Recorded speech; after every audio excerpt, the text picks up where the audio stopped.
Bon matin! Rien de mieux qu'un bon matelas de feuilles pour retrouver ses racines. Parce que l'humanité a passé plus de 98% de son temps à dormir sur des tas de feuilles. Parce qu'un bon tas de feuilles comprimées, ça fait quand même un matelas assez moelleux. Mais on me demande souvent, c'est quoi la meilleure position pour dormir? Il n'y a pas de réponse simple.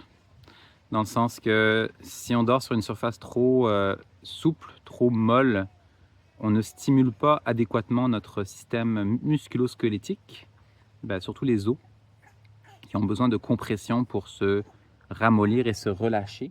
Et donc les os se nourrissent de la compression, c'est-à-dire que ça les stimule. Puis c'est important de faire cette stimulation à 360 degrés autour de notre squelette. Donc c'est important de varier de position. À partir du moment où on passe trop de temps dans la même position, par exemple si je dors tout le temps sur le côté droit, ça fait une compression excessive sur ce côté-là, puis un manque de compression sur les autres morceaux. Puis ça crée des déséquilibres. Donc idéalement, on veut changer de position à chaque changement de cycle, c'est-à-dire tous les 1h30, on a à peu près on a un temps de micro-réveil qui, en général, nous permet de vérifier que notre environnement est sécuritaire, puis d'ajuster notre position. Puis, on veut varier le plus possible les positions sans se sortir excessivement de notre neutralité. C'est-à-dire que si je me retrouve en torsion exagérée, puis que je viens comprimer une partie de mon corps, ce n'est pas souhaitable. On veut que la compression soit le mieux répartie possible sur tout le corps. On veut également essayer de se relâcher dans chaque position. S'il y a une position dans laquelle vous n'arrivez pas à vous relâcher, vous n'arriverez pas à vous endormir.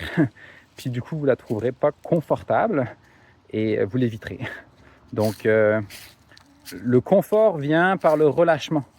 À chaque fois qu'on expire, on peut relâcher davantage nos tensions, puis rendre la position plus confortable. Essayez toujours d'observer c'est quoi la partie qui est plus difficile à relâcher. Ça va vous permettre de trouver c'est quoi le maillon faible. Moi, j'adore les maillons faibles. Donc, le facteur limitant dans la position. Par exemple, si c'est sur votre côté gauche, moi, c'est souvent mon épaule gauche qui va être la partie la plus difficile à relâcher. Donc, je vais amener mon attention là, puis à chaque expiration, je vais essayer de laisser mon épaule s'expandre et se ramollir, incluant l'ossature. Oui, les os, ça se ramollit. Puis voilà, ça fait un petit tour de mes recommandations pour les positions de sommeil. Si tu as des questions ou des commentaires, n'hésite pas à partager. Ça nourrira la discussion qui est fort enrichissante. À bientôt!